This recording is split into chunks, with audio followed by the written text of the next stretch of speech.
Hello friends, welcome back to my channel. ನಾನು Bhavya. Friends, ಇವತ್ತು ನಾನು ಡೈಲಿ ವ್ಲಾಗ್ ಮಾಡ್ತಿದ್ದೀನಿ. ಇವತ್ತು ಬೆಳಿಗ್ಗೆನೇ ಎದ್ದು ಒಂದು ಹೆಲ್ತಿ ಡ್ರಿಂಕಿಂದನೇ ನನ್ನ ವ್ಲಾಗ್ನ ನಾನು ಸ್ಟಾರ್ಟ್ ಮಾಡ್ತಿದ್ದೀನಿ.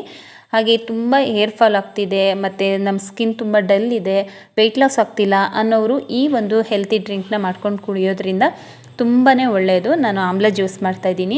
3 ಆಮ್ಲಗಳನ್ನ ತೊಗೊಂಡಿದ್ದೀನಿ. ಇದನ್ನು ತುರಿದು ಇವಾಗ ಇದನ್ನು ನಾನು ರುಬ್ಕೊಳ್ತೀನಿ. ರುಬ್ಬಬೇಕಾದ್ರೆ ನಾನು ಒಂದು 4 ಹರಳು ಕಲ್ಲುಪ್ಪನ್ನ ಸೇರಿಸ್ಕೊಳ್ತೀನಿ. ಕಲ್ಲುಪ್ಪನ್ನ ಏನಕ್ಕೆ ಸೇರಿಸ್ತೀನಿ ಅಂತಂದರೆ ಗಂಟ್ಲು ಕಟ್ಕೊಳ್ಳೋದು, ಇಲ್ಲಾಂತಂದರೆ ಈ ನೆಲ್ಲಿಕಾಯಿ ಜ್ಯೂಸ್ ಕುಡಿಬೇಕಾದ್ರೆ ಸ್ವಲ್ಪ ಒಗರು ಅಂತ ಅನಿಸುತ್ತೆ, ಕುಡಿಯೋದಕ್ಕಾಗಲ್ಲ. ಸ್ವಲ್ಪ ಒಂದು 4 ಹರಳಷ್ಟು ಕಲ್ಲುಪ್ಪನ್ನ ಹಾಕಿ ರುಬ್ಕೊಂಡು ಮಾಡ್ಕೊಳ್ಳೋದ್ರಿಂದ ಟೇಸ್ಟು ಕೂಡ ತುಂಬಾ ಚೆನ್ನಾಗಿರುತ್ತೆ. ಕುಡಿಬೋದು, ಏನೂ ಅನಿಸಲ್ಲ. ನಮ್ಮ ಚಿನ್ನುಗೆ ಸ್ವಲ್ಪ ಉಪ್ಪು ಹಾಕಿ ಕೊಟ್ರೇ ಅವನು ಕುಡಿಯೋದು, ಇಲ್ಲ ಅಂತಂದರೆ ಅವನು ಕುಡಿಯೋದಿಲ್ಲ. ತುಂಬಾ ಒಳ್ಳೆಯದು. ಸೊ ಡೈಲಿ ತಗೊಳ್ಳೋದ್ರಿಂದ ತುಂಬಾ ಹೆಲ್ತ್ ಬೆನಿಫಿಟ್ಸ್ ಇದೆ.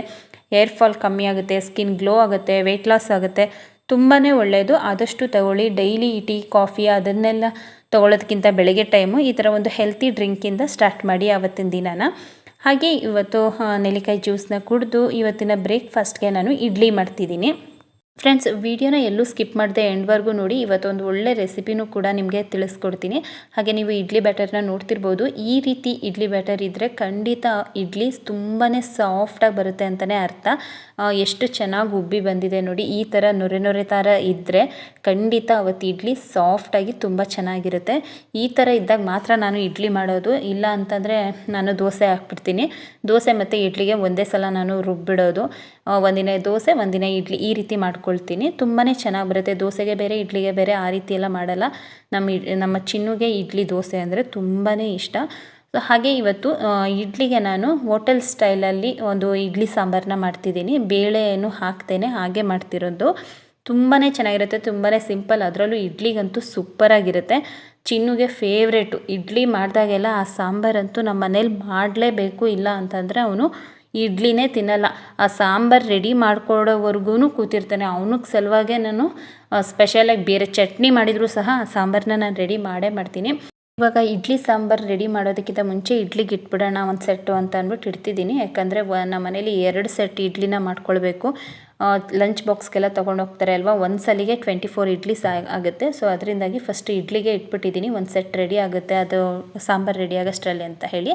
ಓಕೆ, ಬನ್ನಿ ಈಗ ಸಾಂಬಾರು ಹೇಗೆ ಮಾಡೋದು ಅಂತ ತಿಳಿಸ್ಕೊಡ್ತೀನಿ. ಇವಾಗ ಒಂದು 10 ಟೊಮೊಟೊನ ತೊಗೊಂಡಿದ್ದೀನಿ. ಈ ರೀತಿ ಕಟ್ ಮಾಡಿ ಇಟ್ಕೊಂಡಿದ್ದೀನಿ. ಇದಕ್ಕೆ ಒಂದು 4 ಹಸಿಮೆಣಸಿನ್ಕಾಯಿ ಹಾಗೆ 1 ಈರುಳ್ಳಿನ ಕಟ್ ಮಾಡಿ ಇಟ್ಕೊಂಡಿದ್ದೀನಿ. ಕಟ್ ಮಾಡಿಕೊಂಡು ಹಾಕ್ಕೊಳ್ತಿದ್ದೀನಿ. ಹಾಗೆ 1 ಬೆಳ್ಳುಳ್ಳಿ, ಈರುಳ್ಳಿ, ಬೆಳ್ಳುಳ್ಳಿ, ಹಸಿಮೆಣಸಿನ್ಕಾಯಿ ಹಾಗೆ ಸ್ವಲ್ಪ ಒಂದು 1/4 ಟೇಬಲ್ ಸ್ಪೂನಷ್ಟು ಅರಿಶಿನ ಹಾಕಿ ಇದಕ್ಕೆ ಒಂದು ಅರ್ಧದಷ್ಟು ನೀರನ್ನ ಹಾಕ್ಕೊಂಡು ನಾವು 3ರಿಂದ 4 ವಿಷಲ್ನ ಹಾಕ್ಸ್ಕೊಳ್ಳೋಣ. ಯಾಕಂದರೆ ಟೊಮೊಟೊ ಎಲ್ಲ ತುಂಬ ಸಾಫ್ಟಾಗಿ ಚೆನ್ನಾಗಿ ಬೇಯಬೇಕು. ಅದರಿಂದಾಗಿ ನಾನು ಒಂದು 3ರಿಂದ 4 ವಿಷಲ್ನ ಹಾಕ್ಸ್ಕೊಳ್ತೀನಿ. ಓಕೆ, ಇವಾಗ ವಿಷಲ್ ಆರಿದೆ, ನೋಡ್ತಿರ್ಬೋದು. ಟೊಮೊಟೊ ಅಂತೂ ತುಂಬಾ ಚೆನ್ನಾಗಿ ಸಾಫ್ಟಾಗಿ ಬೆಂದಿದೆ. ಒಂದು 3-4 ವಿಷಲ್ ಹಾಕ್ಸ್ಕೊಂಡಿದ್ದೀನಿ. ಇವಾಗ ಇದನ್ನು ನೀರಿಂದ ಸಪ್ರೇಟ್ ಮಾಡ್ಕೊಳ್ಬೇಕು. ಯಾವುದೇ ಕಾರಣಕ್ಕೂ ಬಿಸಿಲಿ ಇದನ್ನು ರುಬ್ಕೊಳ್ಬಾರ್ದು. ಇದು ಫುಲ್ ತಣ್ಣಗಾದ್ಮೇಲೆ ಇದನ್ನು ರುಬ್ಕೊಳ್ಬೇಕು. ಫುಲ್ಲು ಏನೇನು ಹಾಕಿರ್ತೀರ ಅದನ್ನೆಲ್ಲನೂ ಫುಲ್ ರುಬ್ಕೊಳ್ಬೇಕು. ಆದಷ್ಟು ತಣ್ಣಗಾದಮೇಲೆ ರುಬ್ಕೊಳ್ಳಿ. ಬಿಸಿಲಿ ಯಾವುದೇ ಕಾರಣಕ್ಕೂ ರುಬ್ಬೋದಕ್ಕೆ ಹೋಗಬೇಡಿ. ಹಾಗೆ ಈ ಟೊಮೊಟೊ ಬೇಯಿಸಿದ ನೀರನ್ನ ಲಾಸ್ಟಿಗೆ ಬೇಕಾಗುತ್ತೆ, ಅದನ್ನು ವೇಸ್ಟ್ ಮಾಡಬೇಡಿ, ಇಟ್ಕೊಳ್ಳಿ. ಹಾಗೆ ಇವಾಗ ಇದಕ್ಕೆ ಒಗ್ಗರಣೆ ಮಾಡ್ಕೊಳ್ಳೋಣ. ನಾನು ಇಲ್ಲಿ ಮಸ್ಟರ್ಡ್ ಆಯಿಲ್ನ ಯೂಸ್ ಮಾಡ್ತಿದ್ದೀನಿ. Coconut oil, mustard oil, groundnut oil ಅಥವಾ ಆಲಿವ್ ಆಯಿಲು ಈ ಥರದ್ದನ್ನು ಜಾಸ್ತಿ ಅಡುಗೆಗೆ ಯೂಸ್ ಮಾಡಿ. ಇಲ್ಲಾಂತಂದರೆ ತುಪ್ಪ ಎಲ್ಲದಕ್ಕಿಂತಲೂ ಬೆಸ್ಟ್, ಅದನ್ನೇ ಯೂಸ್ ಮಾಡಿ. ಇದು ತುಂಬಾ ಒಳ್ಳೆಯದು ಅಂತ ಹೇಳಿ ಈ ಒಂದು ಆಯಿಲ್ನ ನಾನು ಯೂಸ್ ಮಾಡ್ತಾಯಿದ್ದೀನಿ. ಹಾಗೆ ಒಂದು 1/4 ಟೇಬಲ್ ಸ್ಪೂನಷ್ಟು ಸಾಸಿವೆ, ಒಂದು ಅರ್ಧ ಟೇಬಲ್ ಸ್ಪೂನಷ್ಟು ಜೀರಿಗೆ, 2 ಒಣಮೆಣಸಿನ್ಕಾಯಿ ಹಾಗೆ ಸ್ವಲ್ಪ ಕರಿಬೇವನ್ನ ಹಾಕ್ಕೊಂಡು ಸ್ವಲ್ಪ ಫ್ರೈ ಮಾಡ್ಕೊಳ್ಳೋಣ. ಹಾಗೆ ಒಗ್ಗರಣೆಗೆ 1 ಈರುಳ್ಳಿನ ಹಾಕ್ಕೊಂಡು ಚೆನ್ನಾಗಿ ಫ್ರೈ ಮಾಡ್ಕೊಳ್ತಿದ್ದೀನಿ. ಈರುಳ್ಳಿ ಚೆನ್ನಾಗಿ ಫ್ರೈ ಆದಮೇಲೆ ನಾವು ರುಬ್ಬಿಟ್ಕೊಂಡಿರುವಂಥ ಈ ಟೊಮೊಟೊ ಪೇಸ್ಟನ್ನು ಸಹ ಸೇರಿಸಿ 1 ನಿಮಿಷ ಚೆನ್ನಾಗಿ ಫ್ರೈ ಮಾಡ್ಕೊಳ್ಳೋಣ. ಇದಾದಮೇಲೆ ನಾವು ಟೊಮೊಟೊ ಬೇಯಿಸಿರೋಂಥ ನೀರಿರುತ್ತಲ್ಲ ಅದನ್ನೇ ಮಿಕ್ಸ್ ಮಾಡಿಕೊಂಡ್ರೆ ಆಗುತ್ತೆ. ಬೇರೆ ನೀರಿನ ಅವಶ್ಯಕತೆ ಇರಲ್ಲ. ಆದಷ್ಟು ಸ್ವಲ್ಪ ಗಟ್ಟಿ ಇದ್ರೇ ಚೆನ್ನಾಗಿರುತ್ತೆ. ತುಂಬ ತೆಳ್ಳಗಾದರೆ ಅಷ್ಟು ಚೆನ್ನಾಗಿರಲ್ಲ ಇಡ್ಲಿಗೆ. ನೋಡಿ, ಈ ಕನ್ಸಿಸ್ಟೆನ್ಸಿ ಇದ್ದರೆ ಇಡ್ಲಿಗೆ ತುಂಬಾ ಚೆನ್ನಾಗಿರುತ್ತೆ ಈ ಒಂದು ಸಾಂಬಾರು. ಇದಕ್ಕೆ ರುಚಿಗೆ ತಕ್ಕಷ್ಟು ಉಪ್ಪು, ಒಂದು ಅರ್ಧ ಟೇಬಲ್ ಸ್ಪೂನಷ್ಟು ಬೇಳೆ ಸಾಂಬಾರು ಪೌಡರ್ನ ಸೇರಿಸ್ಕೊಳ್ತಿದ್ದೀನಿ. ಟೇಸ್ಟು ಚೆನ್ನಾಗಿರುತ್ತೆ, ಹಾಗೆ ತಿಕ್ನೆಸ್ ಕೂಡ ಚೆನ್ನಾಗಿ ಬರುತ್ತೆ ಅಂತ ಹೇಳಿ. ಲಾಸ್ಟಲ್ಲಿ ಸ್ವಲ್ಪ ಕೊತ್ತಂಬರಿ ಸೊಪ್ಪು ಹಾಕಿದ್ರೆ ಇಡ್ಲಿ ಸಾಂಬಾರು ರೆಡಿ ಆಗುತ್ತೆ.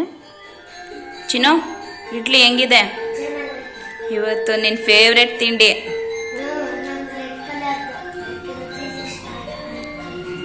Okay, red colour sambar ready ಆಗ್ತಾ ಐತೆ ಚಿನ್ನು.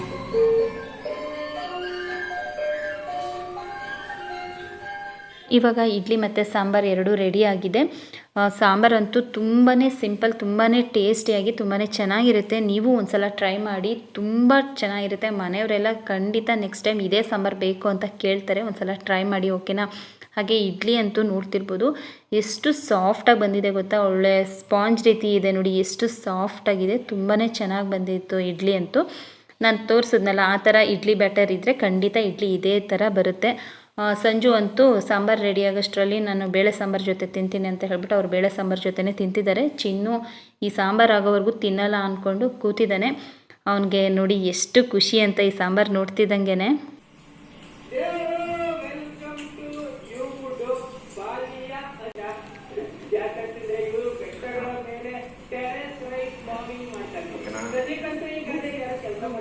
ಹೇಗಿದೆ ಚಿನ್ನು? ಚೆನ್ನಾಗಿದೆಯಾ? ನಮ್ಮ ಚಿನ್ನು ಫೇವ್ರೆಟ್ ತಿಂಡಿ ಇವತ್ತು ಇಡ್ಲಿ ಸಾಂಬಾರು. ಏನು ನಿನ್ನ ಫೇವ್ರೆಟ್ ತಿಂಡಿ ಯಾವುದು? ಚಿನ್ನು ಮತ್ತು ಸಂಜು ಇಬ್ಬರು ತಿಂಡಿ ತಿಂತಿದ್ದಾರೆ. ನಾನು ಲಂಚ್ ಬಾಕ್ಸ್ನು ರೆಡಿ ಮಾಡೋಣ ಅಂತ ಹೇಳ್ಬಿಟ್ಟು ರೆಡಿ ಮಾಡ್ತಿದ್ದೀನಿ. ಚಿನ್ನು ಅಂತೂ ಇವತ್ತು ಬೆಳಗ್ಗೆನೂ ಇದೆ, ಮಧ್ಯಾಹ್ನವೂ ಇದೆ, ಸ್ಕೂಲಿಂದ ಬಂದು ಇದೆ, ಆಟ ಆಡ್ಕೊಂಡು ಬಂದು ಇದನ್ನೇ ಕೇಳ್ತಾನೆ. ಅವ್ನಿಗೆ ಅಷ್ಟು ಇಷ್ಟ ಇವತ್ತಿನ ತಿಂಡಿ ಅವನಿಗೆ. ಬಾಯ್ ಚಿನ್ನು.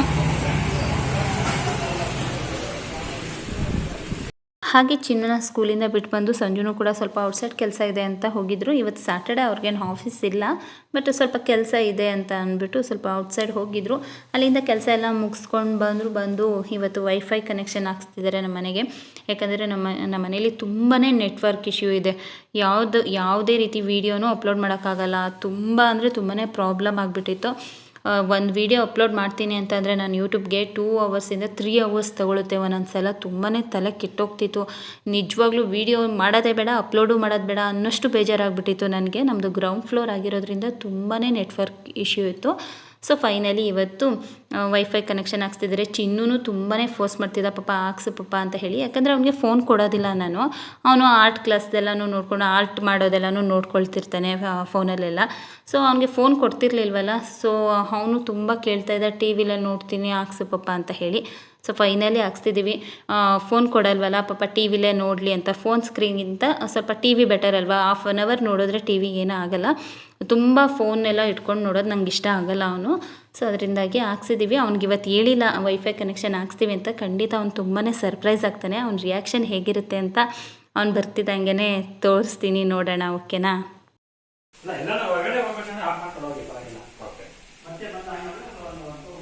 ಫೈನಲಿ ವೈಫೈ ಕನೆಕ್ಷನ್ ಕೊಡ್ಸಾಯಿತು. ಓಕೆ, ಚಿನ್ನು ಬರ್ತಿದ್ದಾನೆ, ಬನ್ನಿ ಅವನ ರಿಯಾಕ್ಷನ್ ಹೇಗಿರುತ್ತೆ ನೋಡೋಣ. ಸರ್ಪ್ರೈಸ್!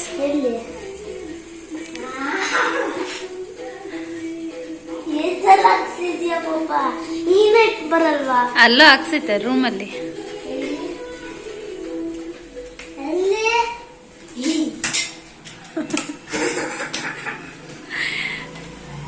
ಏನ್ ಚಿನ್ನು, ಖುಷಿನಾ? ಚಿನ್ನು ಏನು? ತುಂಬಾ ಖುಷಿ ಆಯ್ತು. ನಾನು ಯೂಟ್ಯೂಬ್ ನೋಡ್ತೀನಿ ಈಗ. ಯೂಟ್ಯೂಬ್ ನೋಡ್ಬೇಕಾ?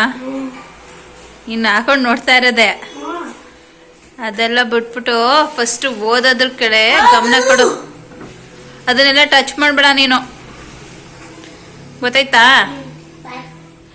ಫ್ರೆಂಡ್ಸ್, ಇವತ್ತು ನಮ್ಮ ಚಿನ್ನು ಸ್ಕೂಲಿಂದ ಬರ್ತಾ ಇವತ್ತು ಹೊಸದಾಗಿ ಸ್ಯಾಂಡ್ವಿಚ್ ಮಾಡೋದನ್ನ ಕಲ್ತ್ಕೊಂಡು ಬಂದಿದ್ದಾನೆ. ಯಾವ ರೀತಿ ಮಾಡೋದು ಅಂತ ಅವ್ರ ಮ್ಯಾಮ್ ಹೇಳ್ಕೊಟ್ಟಿದ್ದಾರಂತೆ. ಬನ್ನಿ ಯಾವ ರೀತಿ ಹೇಳ್ಕೊಟ್ಟಿದ್ದಾರೆ, ಇವನು ಹೇಗೆ ಮಾಡ್ತಾನೆ ಅಂತ ಹೇಳ್ತಾನೆ. ಬನ್ನಿ ನೋಡೋಣ. ಹೇಳಪ್ಪ, ಹೇಗೆ? ಫಸ್ಟ್ ಒಂದೇ ಬ್ರೆಡ್ ತಗೊಳ್ಳೋದು. Okay okay. ಅದು ಸ್ಕ್ವೇರ್ ಶೇಪ್ ಬ್ರೆಡ್ ಸಿಗುತ್ತೆ ಅಲ್ವಾ? ಓಕೆ. ಆಮೇಲೆ ಫಸ್ಟ್ ಬನ್ ತಗೋತೀವಿ. ಆಮೇಲೆ ಬಟರ್ ಇರುತ್ತೆ ಅಲ್ವಾ? ಒಂದು ಇದು ಬರುತ್ತೆ ಅಲ್ವಾ, ಬಟ್ಟೆ, ಕ್ಲೀನ್ ಆಗಿರೋ ಬಟ್ಟೆ, ಬಟರ್ನ ಒಳಗಡೆ ಹಾಕೋದು. ಅದನ್ನ ಹಿಂಗ್ ಲಾಕ್ ಮಾಡ್ಕೊಳ್ಳೋದು. ಇಟ್ಕೋಬೇಕು. ಅದು ವಾಟರ್ ಎಲ್ಲ ಸುರಿಯುತ್ತೆ, ಗಟ್ಟಿ ಆಗ್ಬಿಡುತ್ತೆ. ಅದು ಗಟ್ಟಿ ಆದಾಗ ಅದು ಎರಡು ಇದಿರುತ್ತೆ ಬ್ರೆಡ್, ಅದಕ್ಕೆ ಬೆಣ್ಣೆ ಈ ತರ ಕೈಯಲ್ಲಿ ತಗೊಂಡು ಹಿಂಗ್ ಹಚ್ಚೋದು. ಆ ಕಡೆ ಈ ಕಡೆ ಒಂದ್ ಸೈಡ್. ಆಮೇಲೆ ಇನ್ನೊಂದ್ ಸೈಡ್ ಅಲ್ಲಿ ಇದು ಹಾಕ್ಬೇಕು, ಚೀಸ್. ಓಕೆ. ಆಮೇಲೆ ಕುಕುಂಬರ್ ಮತ್ತೆ ಕುಕುಂಬರ್ನ ಕಟ್ ಮಾಡ್ಬಿಟ್ಟು, ಟೊಮೆಟೊ ಕಟ್ ಮಾಡ್ಬಿಟ್ಟು, ಒಂದ್ ಒಂದ್ ಸೈಡ್ ಅಲ್ಲಿ ಇಡೋಣ. ಈ ತರ ಹಿಂಗ ಅದ್ರ ಮೇಲೆ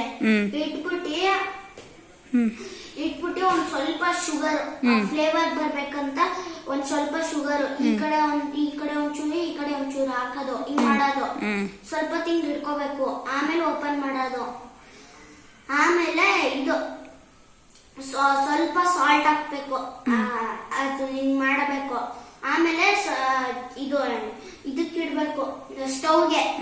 ಅದು ಬಿಸಿ ಆಗುತ್ತೆ. ಒಂದ್ ಪ್ಲೇಟ್ ಅಲ್ಲಿ ಒಂದ್ ಪ್ಯಾನ್ ಅಲ್ಲಿ ಇಡ್ಬೇಕು. ಪ್ಯಾನ್ ಅಲ್ಲಿ ಇಡ್ಬೇಕು. ಅದು ಹಿಂಗ್ ಸುತ್ತುತ್ತಿರುತ್ತೆ. ಅವಾಗ ಅದು ಎಲ್ಲ ಮುಗಿದ್ಮೇಲೆ ಏನಾದ್ರು ಇದು ಸಾಸು ಅದಿದ್ರೆ ಹಚ್ಕೊಂಡ್ ತಿನ್ನೋದು. ಓ ಹಂಗಾದ್ರೆ ನಾಳೆ ಮಾಡ್ಕೊಡ್ತೀಯ ನನ್ಗೆ? ನಿಜ? ಓಕೆ. ಓಕೆ, ನಮ್ಮ ಚಿನ್ನು ನಾಳೆ ನನಗೆ ಮಾಡ್ಕೊಡ್ತಾನಂತೆ. ಅವ್ನು ಮಾಡಿಕೊಟ್ಟಾಗ ನಾನು ತೋರಿಸ್ತೀನಿ. ತರ್ಸೋಣ. ನೀನು ಮಾಡ್ಕೊಡ್ತೀನಿ ಅಂತಂದರೆ ಬನ್ನು ಬ್ರೆಡ್ ಏನು ಬೇಕು ಅದನ್ನು ತರ್ಸೋಣ. ಪಪ್ಪನಿಗೆ ನನಗೆ ಮಾಡ್ಕೊಡ್ತೀಯಾ? ನಿಜ? Okay okay. Go and change your dress.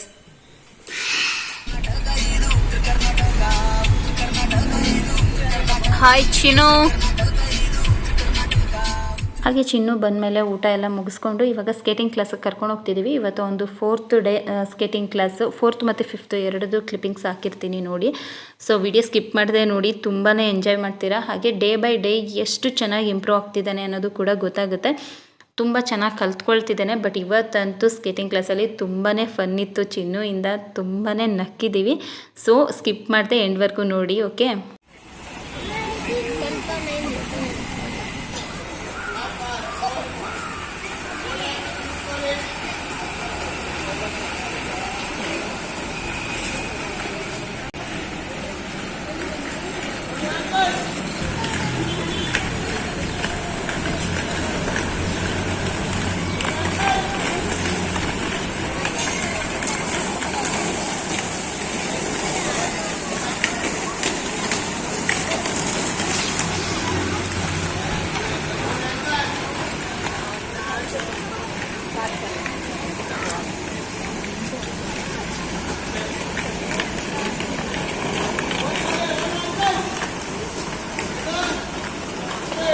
ಬಕ್ಕೊಂಡು ಹೋಗ್ಬೇಕು.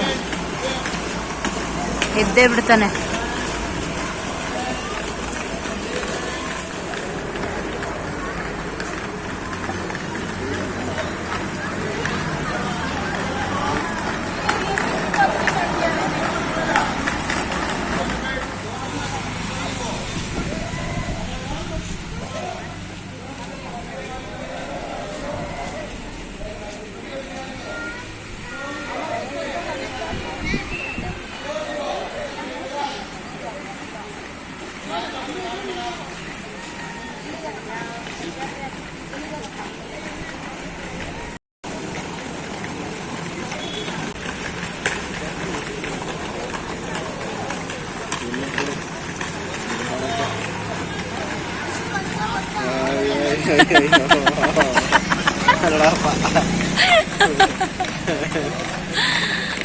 ಎಷ್ಟು ಕಷ್ಟ ಆಗುತ್ತಾ ಅಂತಿದ್ದಾನೆ. ಕಾಲೇ ಮಾಡ್ತಿಲ್ಲ ಚಿನ್ನು.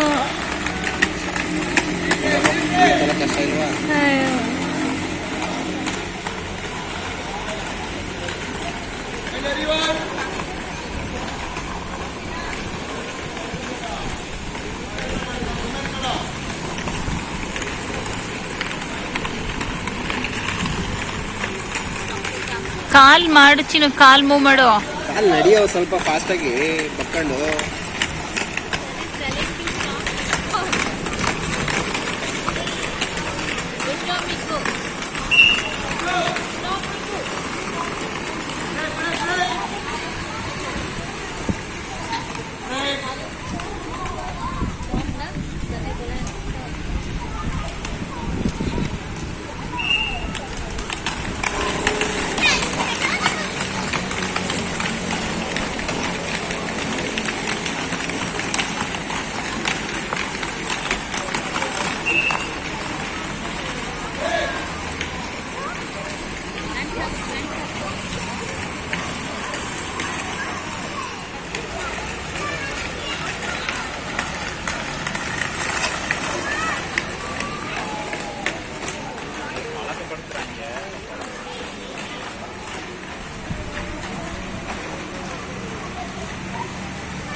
ಚಿನ್ನು ಬೇಗ ಫಾಸ್ಟಾಗಿ ಕಲ್ತ್ಕೊಳ್ಬೇಕು ಅಂತ ಆಡಬೇಕಾದ್ರೆ ಬಿದ್ದ. ಆದರೆ ಅವ್ನು ಬಿದ್ದ ಅಂದ ಮಾತ್ರಕ್ಕೆ ನಾವು ಓಡೋಗಿ ಅವನನ್ನು ಎಪ್ಸೋದು ಆ ಥರ ಎಲ್ಲ ಮಾಡೋದಿಲ್ಲ. ಕೆಲವು ಪೇರೆಂಟ್ಸ್ನ ನಾನು ಇಲ್ಲಿ ನೋಡ್ತಿರ್ತೀನಿ, ಅವ್ರ ಮಕ್ಕಳು ಬಿದ್ದ ತಕ್ಷಣ ಓಡೋಗಿ ಅವ್ರನ್ನ ಎಪ್ಸೋದು ಹಾಗೆಲ್ಲ ಮಾಡ್ತಿರ್ತಾರೆ. ಅದರಿಂದ ಮಕ್ಕಳು ಅಳ್ಕೊಂಡು ಎಲ್ಲ ನಗ್ಬಿಟ್ರೇನೋ, ನನಗೆ ಶೇಮ್ ಆಯಿತು ಅಂತ ಅಂದ್ಕೊಂಡು ನಾನು ಆಡಲ್ಲ ಅಂತ ಎಲ್ಲ ಹಠ ಮಾಡ್ತಿರ್ತಾರೆ. ಬಟ್ ನಾವಂತೂ ಚಿನ್ನುಗೆ ಏನೂ ಆಗಿಲ್ಲ, ಎದ್ದೇಳು ಅಂತಲೇ ಹೇಳ್ತೀವಿ. ಅವನು ಅಷ್ಟೇ ಅದಕ್ಕೆಲ್ಲ ಕೇರೇ ಮಾಡೋದಿಲ್ಲ. ಅವ್ನು ಬಿದ್ದರು ಎದ್ದರು ಅವನಂತೂ ನಾನು ಕಲಿಬೇಕು, ಫಸ್ಟ್ ನಾನು ಕಲಿಬೇಕು, ಅದೇ ಅವನಲ್ಲಿರೋದು. ಅವ್ನು ಯಾವುದೇ ಕಾರಣಕ್ಕೂ ಬೇರೆಯವ್ರು ನಗ್ತಿದ್ದಾರೆ, ಬೇರೆಯವ್ರು ಏನು ಅನ್ಕೊಬಿಡ್ತಾರೋ ಅದಕ್ಕೆಲ್ಲ ತಲೆನೇ ಕೆಡಿಸ್ಕೊಳ್ಳಲ್ಲ. ಅವ್ನು ಏನಿದೆಯೋ ಅದನ್ನು ಮಾಡ್ತಾನೆ ಅಷ್ಟೇ. ಅವನು ಹೇಳೋದು ಬೀಳೋದು ಎಲ್ಲ ಕಾಮನ್ ಆಗಿಬಿಟ್ಟಿದೆ ಅವನಿಗಂತೂ. ಯಾಕೆ ಫಾಸ್ಟಾಗಿ ಹೋಯ್ತೆ, ಕಾಲಲ್ಲಿ ನಿಧಾನಕ್ಕೆ ಹೋಗು, ಕಾಲು ಎತ್ಕೊಂಡು ಹೋಗು ಅಷ್ಟೇ. ಅಷ್ಟು ಫಾಸ್ಟಾಗಿ ಹೋದ್ರೆ ಬೀಳ್ತೀಯ, ಹಂಗೆ ಎತ್ಕೊಂಡು ಹೋಗಿ ನಿಧಾನಕ್ಕೆ.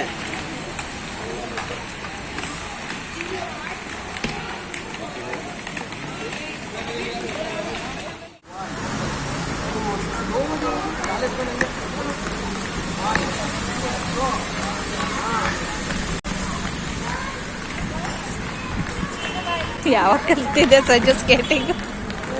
ನಾನು ಇಷ್ಟೊಂದು ಕಲ್ತ್ಕೊಂಡೆ ಬಿಡ್ರೆ ಹಂಗೆ ರೇಸ್ ಕೊಟ್ಟಾಗಿರೋ ನಾನು ನಮ್ಮ ಕೊಟ್ಬಿಟ್ಟು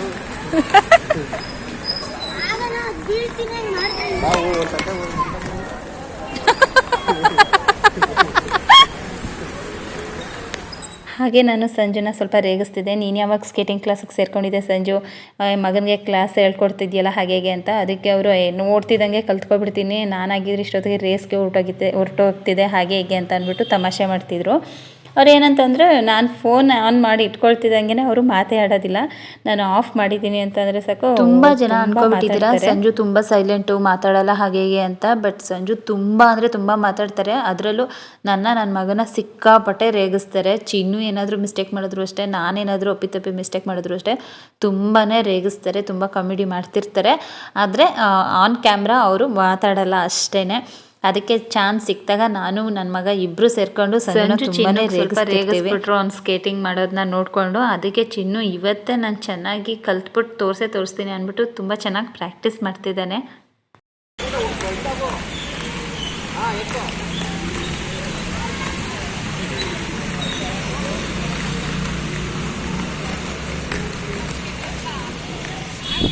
ಸಂಜು ನೋಡಿ ಚಿನ್ನು ಎಷ್ಟು ರೌಂಡ್ ಮಾಡಿದ್ರು ಪದೇ ಪದೇ ಯಾವ ಥರ ಹೇಳ್ತಿದ್ದಾರೆ ಅಂತ. ಅದಕ್ಕೆ ಅವ್ನು ಮತ್ತೆ ಹೋಗ್ತಿದ್ದಾನೆ. ಕಾಲ ಎತ್ಕೊಂಡು ಹಂಗೆ ಬೆಂಡ್ ಮಾಡ್ಕೊಂಡು ಹೋಗ್ತಾನೆ, ಬರೀ ರೌಂಡ್ ಆಗ್ತಾನೆ. ಪಪ್ಪ ಆಗ್ಲೇ ಕಲ್ತೇ ಬಿಟ್ಟೈತಂತೆ ಸ್ಕೇಟಿಂಗ್. ಹಾ ಗುಡ್ ಗುಡ್ ಚಿನ್ನು, ಗುಡ್ ಮೂವ್ ಹಾ ಎದ್ದಾಳು ಓಕೆ ಸೂಪರ್. ಹಂಗೆ ಹೋಗ್ಬೇಕಾಗಿರೋದು, ಎದ್ದೇಳು ಸ್ಲೋವಾಗಿ ಹೋಗಾದ್ರೆ ಕಾಲು ಎತ್ಕೊಂಡು ಹೋಗು. ಹಾ ಗುಡ್, ಅದನ್ನೇ ಸ್ಲೋವಾಗಿ ಹೋಗು ಅಂತೆ. ಈ ಕಡೆ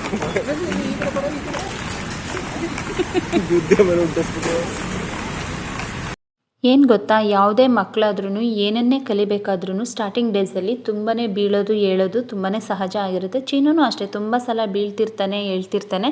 ಬಟ್ ಅವನು ಅದಕ್ಕೆಲ್ಲ ತಲೆ ಕೆಡಿಸ್ಕೊಂಡು ಅಳ್ತಾ ಕೂತ್ಕೊಳ್ಳೋದಿಲ್ಲ. ಅವನು ನಾನು ಕಲಿತೀನಿ ಅಂತ ಅಂದ್ಬಿಟ್ಟು ಅವನ ಮೇಲೆ ಅವ್ನು ತುಂಬಾ ಕಾನ್ಫಿಡೆಂಟ್ ಇಟ್ಕೊಂಡಿರ್ತಾನೆ. ಸಂಜು ತುಂಬಾ ರೇಗಿಸ್ತಾರೆ, ಬಟ್ ಅವನು ತಲೆನೇ ಕೆಡಿಸ್ಕೊಳ್ಳಲ್ಲ. ನೋಡ್ತಿರ್ ಪಪ್ಪ ಇವತ್ತೇ ಚೆನ್ನಾಗಿ ಮಾಡಿ ತೋರಿಸ್ತೀನಿ ಅಂತ ಅವ್ರ ಪಪ್ಪನ ಹತ್ರನೇ ಚಾಲೆಂಜ್ ಹಾಕ್ಕೊಂಡು ಕ್ಲಾಸ್ ಮುಗಿದ್ರೂ ಎಲ್ಲ ಮಕ್ಕಳು ಮನೆಗೆ ಹೋದ್ರೂ ಇವನು ಮತ್ತೆ ಒಂದು 20 ಮಿನಿಟ್ಸ್ ಪ್ರಾಕ್ಟೀಸ್ ಮಾಡೇ ಮನೆಗೆ ಬರೋದು. ಅಷ್ಟು ಇನ್ವಾಲ್ವ್ ಆಗಿಬಿಡ್ತಾನೆ. ಅವ್ನು ಏನನ್ನೇ ಕಲಿಬೇಕು ಅಂತ ಅಂದ್ಕೊಂಡ್ರು ಅದು ಕಲಿಯೋ ತನಕ ಬಿಡಲ್ಲ. ನನಗೆ ನಮ್ಮ ಚಿನ್ನು ಯಾವುದನ್ನೇ ಕಲಿಬೇಕಿದ್ರು ಅದನ್ನು ತುಂಬ ಹಠದಿಂದ ಕಲಿತಾನಲ್ಲ, ನನಗೆ ತುಂಬಾ ಖುಷಿಯಾಗುತ್ತೆ. ಅವ್ನು ಯಾವುದನ್ನು ಅರ್ಧಕ್ಕೆ ಬಿಡ್ದೇನೆ ಕಲ್ತ್ಕೋತೀನಿ ಅನ್ನೋ ಕಾನ್ಫಿಡೆಂಟ್ ಇದೆಯಲ್ಲ, ಅದು ನಂಗೆ ತುಂಬ ಇಷ್ಟ ಆಗುತ್ತೆ.